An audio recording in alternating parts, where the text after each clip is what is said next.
ke gazebo, semua udah tidur. Ya udah, nggak tahu mau ngapain, kok tidur juga kan.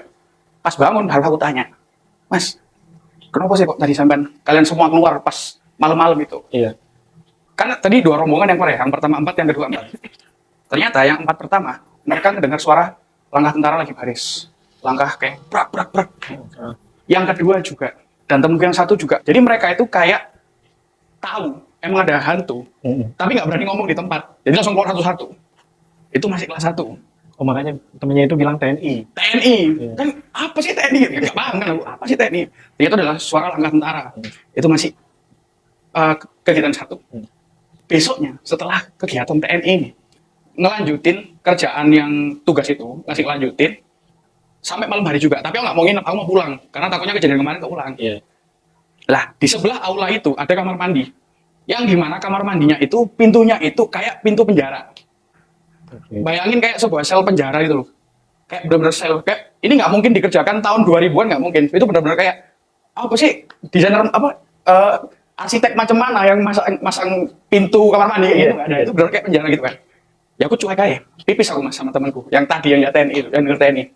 Aku pipis. Nah, di dalam kamar mandi itu ada 2 toilet.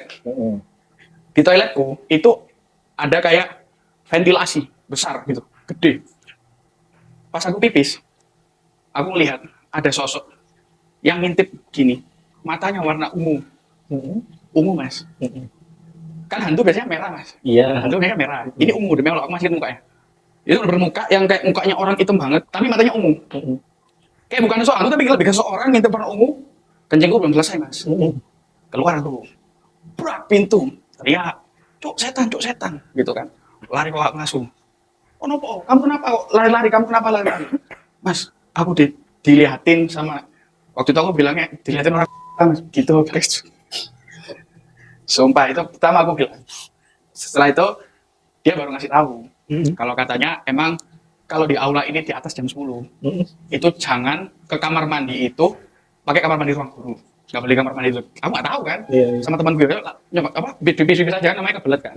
Lah, di situ, pas kita ngerjain tugas, pas kakakku laporan ke kelasku tentang aku habis liatin hantu, dia mulai buka omongan tentang aturan di sekolah ini. Jadi di sekolahku, khususnya di sekolahku ini, itu ada aturan nggak boleh ke area belakang gedung di atas jam 6 maghrib. Dan itu masih berlaku sampai detik ini, sampai hari ini. Jadi kayak sekolahku itu dibagi menjadi 2 bangunan. Ada bangunan baru sama bangunan lama. Lah, bangunan belakang itu adalah bangunan lama yang nggak boleh dimasukin di atas jam 6 maghrib. Catat, udah tak catat itu. Terus mulailah mereka cerita-cerita hantu.